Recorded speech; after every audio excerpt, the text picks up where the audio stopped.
This is the new Insta360 One RS 1-inch 360.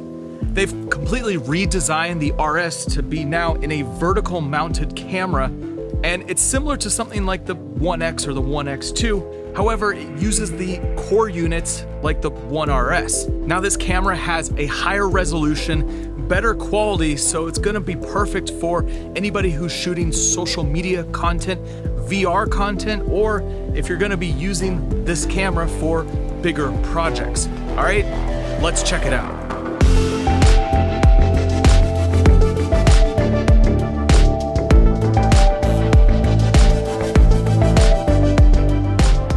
So Insta360 sent me one of these cameras early for me to test out, and I'm actually about to head up to Alaska to shoot an entire story only using this camera. But in this video, what I want to do is give you a first look into this camera and show you just what makes this camera different than the other cameras that Insta360 offers. And also I'll just show you some sample footage so you can see what this camera looks like right now. And one thing I want to mention is that I am using pre-release software, so all the footage that you're seeing is using this early software, so things will be updated by the time you get your hands on one of these. So first, let's go over the design of this camera. Essentially, it's 3 units stacked on top of each other. If you've worked with the One RS before, you know that it's a modular camera, and this design is an extension of the One RS. So on the top of the unit, you have the main camera with the dual lenses. Now with the 2 clips on the side of this lens, you can pop it off, and the next unit down is your One RS core unit. This is the same core unit that you'll use with the other lenses that come in the One RS system. So Insta360 has truly made a modular system because this is now the vertical mount, and there's also the horizontal mount with the battery on the bottom that's more like a GoPro. So underneath the core unit is the One RS vertical battery base. This powers the vertical setup and is where you're going to be plugging in additional accessories. Now these 3 units are stacked on top of each other, but there's this plastic casing around the 3 units to keep it solid and to keep it from coming apart. Now on the bottom you have a standard 1/4-20, which allows you to attach the invisible selfie stick or any other accessory to be able to mount this camera to where you want to use it. Now one thing that's pretty cool is there's now this additional accessory bracket, and this goes right on the side of the camera, and it uses the same 1/4-20 hole that you would attach an accessory to. It just gets sandwiched right between, and then now you have a little wing off to the side. It's a cold shoe mount, and this allows you to add something like an external microphone. So if you are someone who uses the Rode Wireless Go or the DJI mic, well, now you can add it with this setup, and with the way that the 360 is set, you don't actually see the mic when it's hanging off to the side. It gets hidden when the 2 lenses are stitched together, and you won't see any of the additional components. All right, so now I've switched over to the 1-inch 360, and I'm using my DJI mic. Now, I forgot my windscreen, so I apologize if there's some wind hitting the microphone, but now I don't have to be close to camera to capture clean audio. I can walk away, and you're gonna keep hearing clean audio because the audio is being recorded on me. So I can walk anywhere in the 360. You can see all of my camera gear here. I'm gonna walk over past this trash can, out into the sun, over to here, and you're still gonna be getting clean audio because it's a wireless microphone. And the audio is being recorded directly into the 1-inch 360. So this is going to be super useful for creators who want to step away from camera and still capture clean audio. You could see I'm walking right here. I'm on the edge of frame right here. The 2 lenses are smushed together, and you're not seeing the microphone that's right in between these. You're seeing me back here. So it's hiding where that microphone is placed with this new extension bracket. So now I'm over here in the sun, but the reason that you would want to use a 360 camera, twofold. One is to shoot VR content. So if you wanted to shoot virtual reality and put the headset on and be able to look around, well, you use one of these cameras. But if you also want to shoot and reframe later, that's where 360 is really powerful.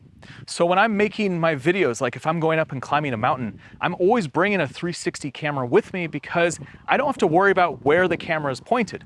I could just put the camera up in the air and shoot shots of whatever I'm doing and not even have to think about what I'm pointing at. If I was using something like an action camera where it has a fixed frame, like I have to just look over here, well, if I'm standing on the edge of a ridgeline and I'm trying to get my shot, well, I'm not focused on the things that I need to be focused on, which is the safety of actually climbing. So 360 gives you that ability to just put the camera up, capture everything, and then you can go in and reframe later in your editing software. Now, one of the big changes with this camera is now it shoots in 6K quality. And this is important because when you're reframing later, you're punching in on your footage. So your final output is not gonna be 6K, it's gonna be something more like 1080 because you're punching in on a sphere. So higher resolution is more important and it's gonna be better quality when you're punching in on your footage. Now, if you're taking photos with this camera, you have a 21 megapixel sensor, and there's a feature called Pure Shot, which enhances the dynamic range of your photos and gives you less noise.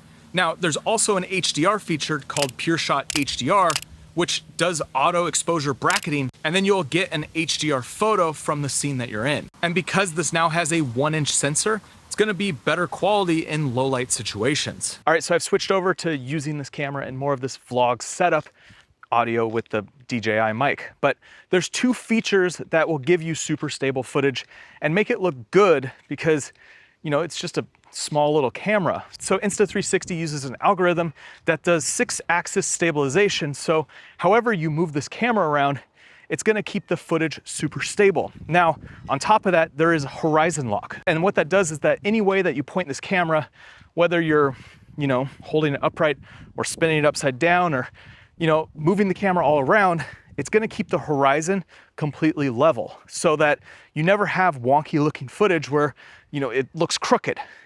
Horizon's always gonna be stable. And these two features together give you this kind of gimbal-like quality when you're filming, and even though it's a tiny little camera. So this is what it looks like just vlogging with it.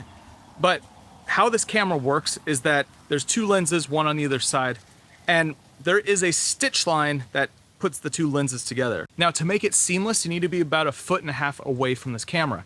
That also gives you that ability to have things like the microphone on the side and the stick underneath it, and it hides all the components around those stitch lines.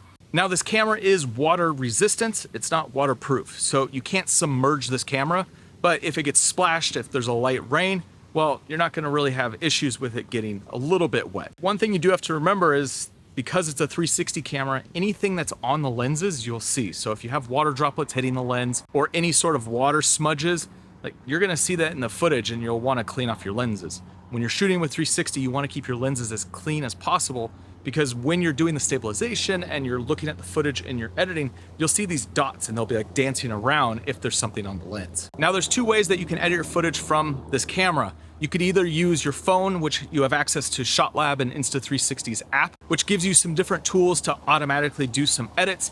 And then also there is an Insta360 Studio that you use on your desktop computer. You can go through, edit in the software, or you can export it out and then use the 360 in your editing software. So I edit in Final Cut Pro. Sometimes I'll do editing in the 360 desktop app, but if I just want to use the footage and reframe, well, after I export it out of this app, I can bring it into Final Cut Pro and I can do all of my reframing in Final Cut Pro, and it makes it super easy. Overall, I think this is a great addition to the One RS, and I'm really excited to see what I can film using this camera. Like I said earlier in this video, I'm going up to Alaska to shoot a video entirely using this camera and really seeing how it performs in a real world setting. So make sure you're subscribed and make sure that you turn on those notifications so that you can see the behind the scenes when I get back from that trip. But if you have any questions about this camera or you want to see some specific features, let me know down in the comments. And next, you should check out this video right here, which is another video I did where I took the Insta360 Go #2 and I shot an entire mountain climb using only that tiny little thumb-sized camera. See you over there.